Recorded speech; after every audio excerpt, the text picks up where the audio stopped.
महंगाई के ऊपर बात करने वाला था कि डीजल की कीमत ऊपर चली गई। मुझे पता है कि हमारा किसान मुश्किल में है। एक तो डीजल की कीमत ऊपर और दूसरा बिजली की कीमत दुगनी से भी ज्यादा। तो मैं अभी उसके ऊपर आता हूं।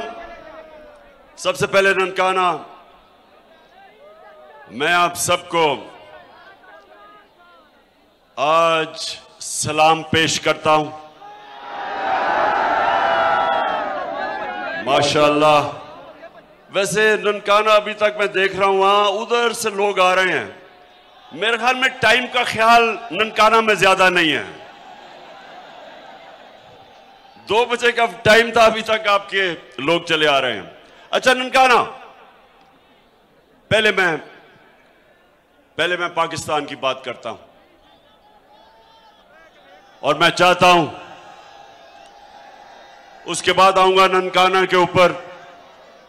और इंशाअल्लाह जो शाह साहब ने कहा कि मेरी पूरी कोशिश है कि मेरी नौजवान आबादी को तालीम दी जाए। और मुझे पता था कि ननकाना में कोई यूनिवर्सिटी नहीं, और इसलिए इंशाअल्लाह हम यूनिवर्सिटीज भी और अभी स्कूल भी बेहतर करेंगे आपके। हमने पूरी कोशिश की कि पाकिस्तान में एक तालीमी निसाब आए। यह क्यों जरूरी है? क्योंकि तालीम के जरिए हम अपने लोगों को नीचा रखते हैं। अमीर के लिए, पैसे वालों के लिए इंग्लिश मीडियम, अच्छी अच्छी नौकरियां पैसे वाले लोगों के लिए, और आम आदमी के लिए हम उर्दू मीडियम, जिससे वो ऊपर ही नहीं आ सकते, 21वीं सदी में नहीं जा सकते। हमने क्या कोशिश की?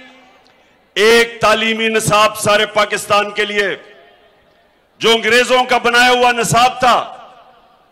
पहली दफा पाकिस्तान की तारीख में किसी हुकूमत ने उसको बदलने की कोशिश की और 5 क्लासों तक सबके लिए एक निसाब, ताकि मेरे अवाम का बच्चा उस निसाब के जरिए पढ़ के मुल्क का वजीर आजम बन सके, मुल्क से बड़े बड़े ओहदे वो भी ले सके, डॉक्टर इंजीनियर बन सके।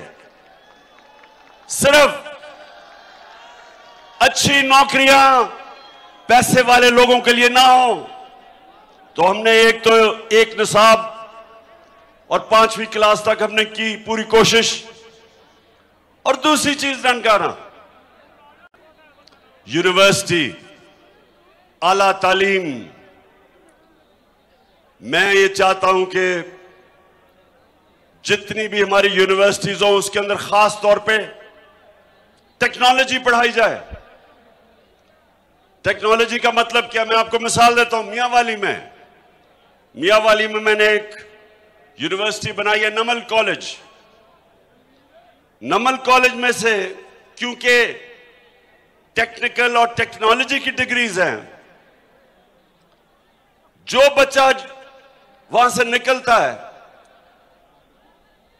85 से 90% बच्चों को निकलते साथ ही नौकरियां मिल जाती हैं। और नौकरियां, सैलरी शुरू होती है 70,000 रुपए से 1 लाख तक। और यह फायदा होता है जब डिग्रीज ऐसी हों कि रोजगार मिल सके हमारे नौजवानों को। तो वो इंशाअल्लाह उधर भी हम, अगर हमारी हुकूमत को साजिश के जरिए ना गिराया जाता, बैरूनी साजिश, बाहर से फैसला हुआ कि इमरान खान को हटाना है, और इमरान खान को हटा के एक उनका नौकरी करने वाला, जूते पॉलिश करने वाला प्राइम मिनिस्टर लाना है। और मैं इस हुकूमत का शुक्रगुजार हूं कि वो जो मुरासला छुप गया था दबाया गया था, मीडिया ने दबाया था कि पता ना चल जाए कि कितना बड़ा मुल्क से गद्दारी हुई। वो मैं इस हुकूमत का शुक्रिया अदा करता हूं कि उन्होंने वो साइफर को उठा लिया और कहते हैं कि इस पे कमीशन बैठेगी। ये तो आपने जबरदस्त काम किया, लेकिन कमीशन आप नहीं बनाएंगे, क्योंकि आपने तो फायदा, आप तो साजिश का हिस्सा थे। कमीशन बनेगी हमारे ऐसे जजेस जो कि जिनकी क्रेडिबिलिटी है, और इंशाल्लाह वो कमीशन बनेगी। जब भी इसके ऊपर तफ्तीश होगी तो यह साबित होगा कि बैरूनी साजिश के तहत हमारी हुकूमत इसलिए गिराई गई कि हम किसी की गुलामी करने के लिए तैयार नहीं थे। हम एक आजाद पाकिस्तान देखना चाहते थे और हम इन चोरों को एनआरओ नहीं देना चाहते थे। अब ननकाना देखें, मैं आपकी अब थोड़ी सी तरबियत करना चाहता हूं। इस उम्र में सारी दुनिया मैंने देखी है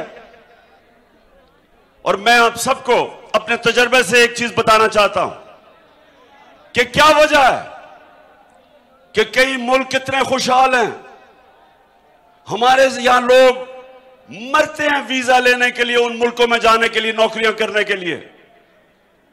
आप अखबारों में देखते होंगे, टीवी पे, कि किश्तियों में बेचारे लोग जा रहे हैं बच्चों को लेके इन अमीर मुल्कों में नौकरियों के लिए, और डूब जाती हैं किश्तियां, मर जाते हैं लोग।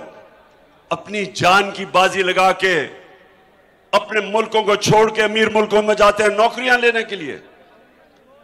तो उनका ना क्या वजह है कि कई मुल्क कितने अमीर हैं और कई मुल्कों के अंदर इतनी गुर्बत है, बेरोजगारी है। तो ये मैं चाहता हूं गौर से सुने। देखें, मेरे नबी सल्लल्लाहु अलैहि वसल्लम ने जब मदीना की रियासत की बुनियाद रखी थी तो उन्होंने वो सबसे बड़ी जो एक असूल उस मदीना की रियासत का था, वो अदल और इंसाफ था। ये आपने गौर से सुनना है, क्योंकि आपको नहीं समझ आएगी जब तक आप ये चीज नहीं समझेंगे। आपको समझ नहीं आएगी कि हमने मुल्क के मसले हल कैसे करने हैं। अदल और इंसाफ का मतलब कानून के सामने सब एक बराबर, कोई कानून से ऊपर ना हो। मेरी नबी सल्लल्लाहु अलैहि वसल्लम ने कहा, मेरी बेटी भी अगर जुर्म करेगी तो उसको सजा मिलेगी। मेरी बेटी भी कानून के ऊपर नहीं है।